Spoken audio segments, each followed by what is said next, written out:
Halo Bray, kali ini kita akan membahas sebuah kisah nyata tentang seorang pemuda dari keluarga kaya yang memilih menjadi petualang dan hidup bebas di alam liar Alaska.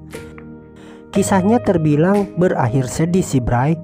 Bahkan kisahnya ini diabadikan dalam sebuah film berjudul Into the Wild yang dirilis di tahun 2007. Bagaimana kisahnya? Yuk, mari kita bahas.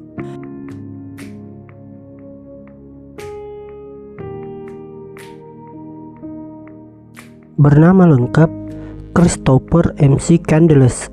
Ia lahir di El Segundo, California pada tanggal 12 Februari 1968. Ia merupakan anak pertama dari dua bersaudara, terlahir dari keluarga yang terbilang berkecukupan. Ayahnya bernama Walter MC Candles, seorang yang bekerja untuk NASA dan juga memiliki perusahaan konsultan di bidang teknologi. Ibunya bernama Wilhelmina Johnson atau biasa dipanggil Billy.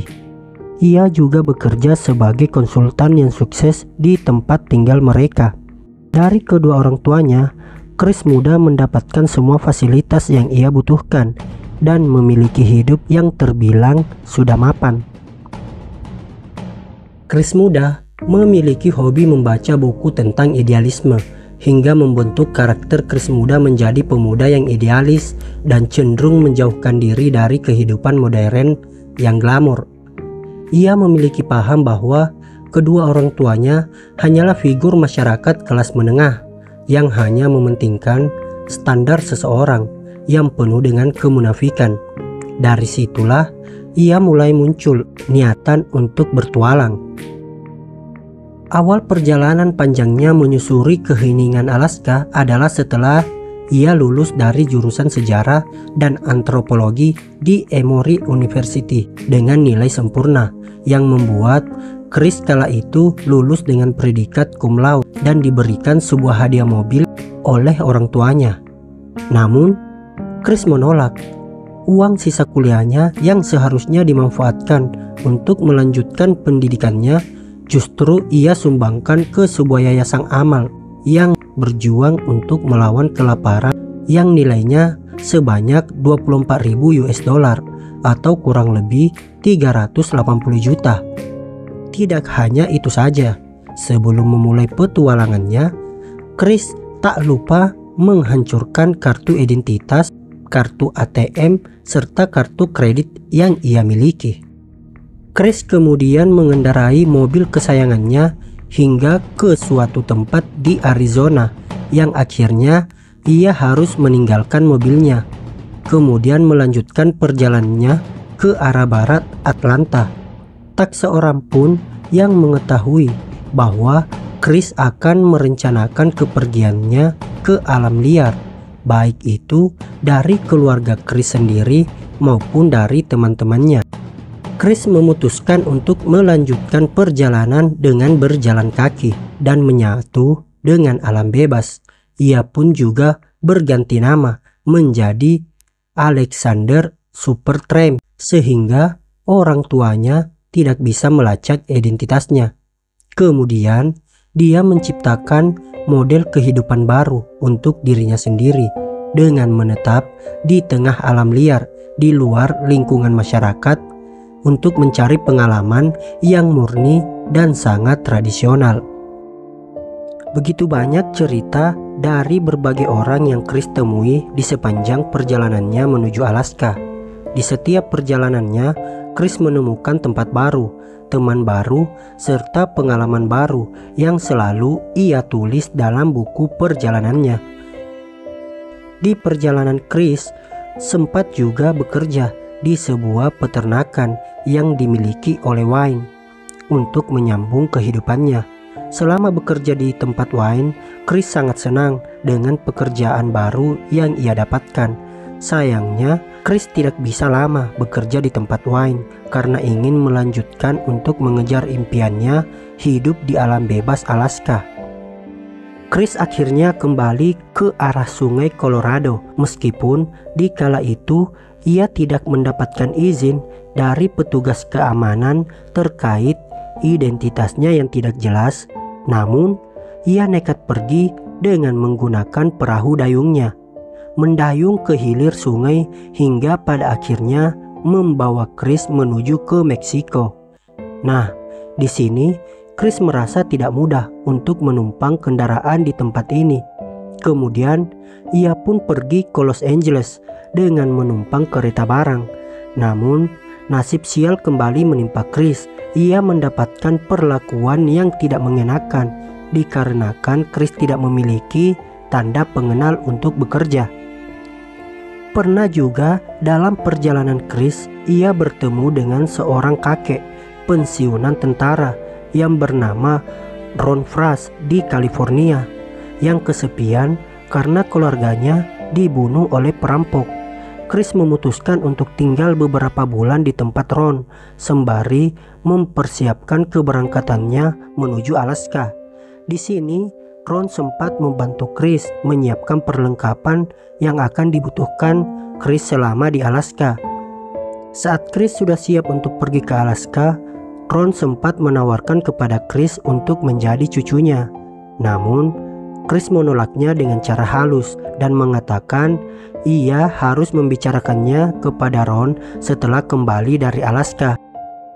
Hingga pada akhirnya pada tanggal 1 Mei 1992 ia menemukan sebuah bus dengan nomor 142 yang terdampar di sebelah barat kota Hailey, Alaska.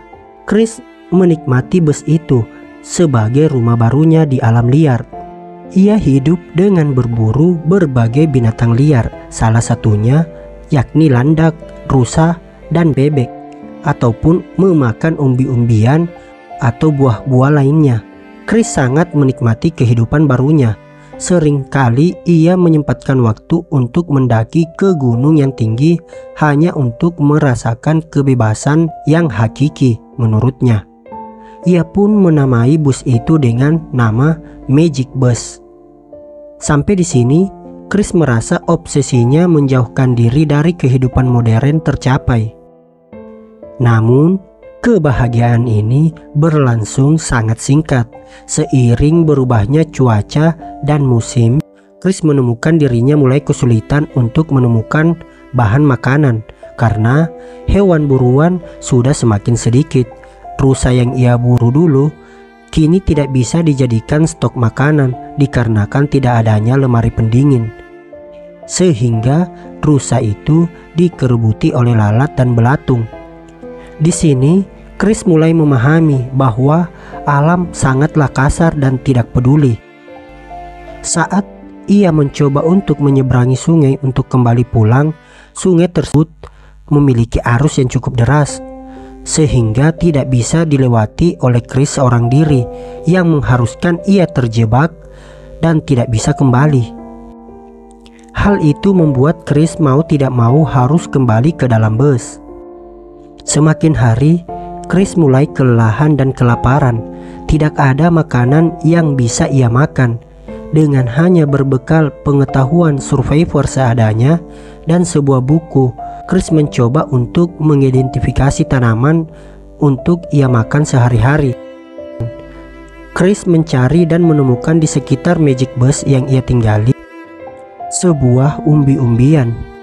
Chris kembali ke dalam bus dan mulai mengonsumsi umbi-umbian yang ia peroleh. Namun apesnya, keesokan harinya ia malah demam tinggi dan tidak ada obat yang ia bawa untuk mengurangi rasa sakit yang ia derita. Sesaat ia kembali membaca bukunya dan menyesal. Ternyata umbi-umbian yang ia konsumsi adalah tanaman yang mengandung racun dan dapat menyebabkan kematian apabila tidak ada penanganan secepatnya. Dalam kesendiriannya itu, Chris berjuang untuk melawan racun yang telah masuk ke dalam tubuhnya selama beberapa hari. Hingga akhirnya ia mulai lemas dan tidak bisa bergerak, hanya bisa berbaring di tempat tidur. Secara perlahan, air mata Chris mulai mengalir. Di sisa-sisa tenaganya, Chris membayangkan wajah orang-orang yang disayanginya. dan ia benar-benar merindukan kedua orang tuanya. Chris akhirnya menghembuskan nafas terakhirnya di tanah impiannya, Alaska. Dalam catatan terakhir Chris, ia menyatakan,